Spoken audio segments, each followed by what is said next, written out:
Jangan lupa subscribe YouTube channel Metro TV News dan jangan lupa nyalakan notifikasinya. Meningkatnya kasus terkonfirmasi positif COVID-19 di Bogor Raya membuat petugas Satuan Polisi Pamong Praja Kota Bogor masif menggelar razia terhadap warga yang tak menggunakan masker di sejumlah lokasi. Bahkan guna semakin mendisiplinkan warga, pemerintah Kabupaten Bogor memperketat penerapan pencegahan penularan COVID-19 dengan meningkatkan denda terhadap warga yang tak mengenakan masker dari Rp50.000 menjadi Rp100.000.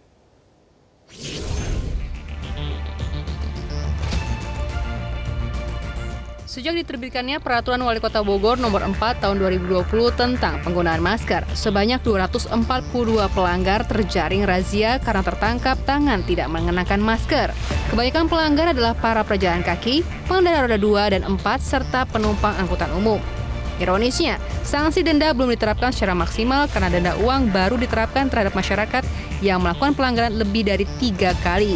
Para pelanggar hanya mendapat teguran atau peringatan lisan dan hukuman lain berupa sanksi sosial push-up.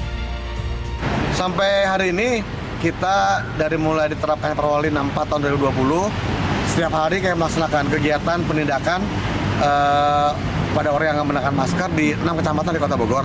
Sampai hari Jumat kemarin kita rekapitulasi ada 242 pelanggar yang sudah tindak. Mereka sesuai dengan tahapannya, ada dengan sanksi yang pertama berupa peringatan tertulis, yang kedua penahanan identitas diri, dan yang ketiga ada sanksi denda. Guna mengintensifkan pengawasan kedisiplinan warga, dalam waktu dekat Pemkot Bogor akan melakukan denda Rp100 hingga Rp150.000 sesuai Peraturan Gubernur Pergub Nomor 60 Tahun 2020. Sementara itu di Kabupaten Bogor, guna mendisiplinkan warga agar selalu menggunakan masker dan meningkatkan kepatuhan warga, Bupati Bogor menerbitkan Peraturan Bupati Nomor 52 Tahun 2020 sebagai perubahan atas Peraturan Bupati Nomor 42 Tahun 2020 tentang perubahan aturan denda dari Rp50.000 menjadi Rp100.000.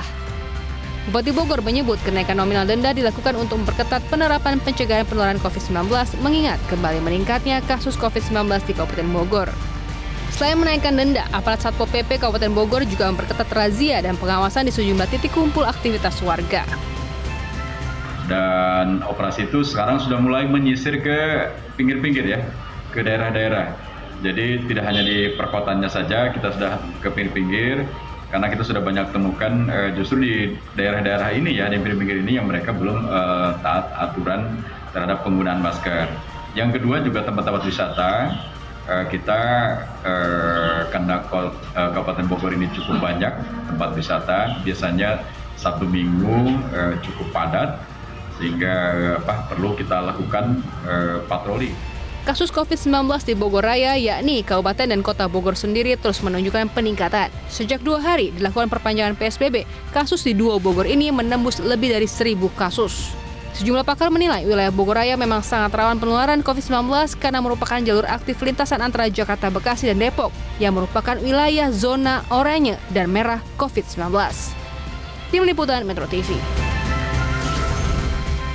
Ya, pertanyaannya kemudian, apakah dengan kenaikan denda akan mampu mengurangi angka pertumbuhan kasus COVID-19 di Kabupaten Bogor? Kami akan tanyakan langsung kepada juru bicara gugus tugas penanganan COVID-19 Kabupaten Bogor, Syarifah Sophia, yang sudah bergabung dari luar studio. Selamat sore, Bu Syarifah. Jadi mulai kapan diberlakukan denda yang dinaikkan angkanya dari sebelumnya Rp50.000 menjadi Rp100.000? Kita sejak terbitnya Peraturan Bupati Nomor 52 yang menggantikan Peraturan Bupati sebelumnya, Nomor 42, itu sudah diberlakukan. Awalnya di 42 itu, Perbu 42 jumlah nominal sanksinya adalah Rp50.000, kemudian kita tingkatkan menjadi Rp100.000. Jadi sejak berakhirnya PSBB atau sejak berlakunya PSBB yang Perbu yang nomor 52 di tanggal 14 Agustus itu sudah mulai berlaku. Ketentuan itu menjadi 100.000. Sudah mulai berlaku, evaluasinya 4-5 hari ini apa, Bu? Sebetulnya kalau misalnya dari nominal itu tidak terlalu banyak ya, tapi kita lebih memasifkan atau lebih mengintensifkan razia-razia masker. Jadi di beberapa titik, jadi tim gabungan dari Pol PP, kemudian juga kepolisian, kemudian juga dari Dinas Perhubungan itu di beberapa titik. Jadi di tempat-tempat wisata, karena kita juga di kawasan Puncak itu kalau Sabtu Minggu itu juga ramai. Kemudian juga sekarang sudah sampai ke kecamatan-kecamatan yang lainnya. Jadi awalnya memang di Kabupaten Bogor ini kan ada 40 kecamatan, tidak semuanya perkotaan, tapi ada kecamatan-kecamatan yang pedesaan. Di awal itu kita masih punya zona hijau, itu di beberapa kecamatan, ada sekitar 5 kecamatan yang masih zona hijau. Tapi rupanya sekarang dengan banyaknya relaksasi itu sampai ke kecamatan-kecamatan di pedesaan pun juga sudah menjadi zona kuning ataupun merah. Jadi ada yang terkonfirmasi COVID gitu. Baik, jadi Sehingga penerapannya sudah 5 hari berjalan, ada denda Rp100.000 bagi siapapun yang tidak mengenakan masker. Nominalnya berapa, Ibu? Di tempat umum ya. Jadi kita pastikan memang kalau di Jawa Barat itu ada rentang 100 sampai 250.000, tapi untuk di Perbub kita di nominalnya dipastikan kalau misalnya melanggar maka dikenakan 100.000. Ya, Seperti yang itu. terkumpul sampai hari kelima ini ada berapa? Kita memang tidak terlalu banyak ya, karena dari awal kita lebih pada sosialisasi, kemudian juga kita memberikan sanksi sosial. Jadi yang kita lakukan adalah mereka diberikan, mungkin kalau daerah lain ada rompi ya, tapi kalau di Kabupaten Bogor itu diberikan semacam kalung. Kalung itu dituliskan pelanggar PSBB dan kita viralkan, divideokan. Itu maksudnya adalah untuk memberikan efek jerah bagi mereka. Karena kita tujuannya sebetulnya bukan mencari sanksinya itu, tapi lebih memberikan efek jerah untuk masyarakat. Kira itu. Artinya masih ada dispensasi bagi mereka yang melanggar, tidak langsung dikenakan denda berupa uang Rp100.000, tetapi ada opsi-opsi lain seperti kerja sosial, begitu Bu Syarifah? Ya, di dalam Perbub kami itu ada beberapa opsi, misalnya ada sanksi sosial, ada juga denda. Jadi kalau misalnya sudah mungkin di daerah-daerah yang ditemukan angkanya merah gitu ya, terutama di perkotaan, maka itu lebih kepada sanksi dana. Tapi kalau misalnya di pedesaan, di mana masyarakat juga masih masih mereka mengabaikan menggunakan masker, tapi juga memang daerah itu masih tidak terlalu banyak COVID-nya, maka itu lebih kepada sanksi sosial yang kita berikan atau sosialisasi. Jadi tergantung lokasinya ya, apakah zona merah kah, oranye kah, atau kuning, atau bahkan hijau, begitu Bu Syarifah. Tetapi boleh dikonfirmasi juga, seingat saya di peraturan yang lama itu ada semacam peringatan dulu, peringatan 1, kemudian peringatan 2, baru yang ketiga ketika individu yang sama ini masih melanggar aturan, baru dikenakan sanksi. Apakah itu juga masih diterapkan, Ibu? Kalau yang pertama kita dulu keluarkan surat, Mas. Ya. Jadi kita keluarkan surat semacam seperti surat tilang ya, pada saat belum ada sanksi uang. Nah itu yang surat dari surat-surat tilang itu, kalau misalnya nanti kita bisa tahu mereka berulang atau tidak gitu. Tapi intinya yang kami lakukan kalau di daerah-daerah yang memang zona merah itu juga perlakuannya akan lebih berbeda.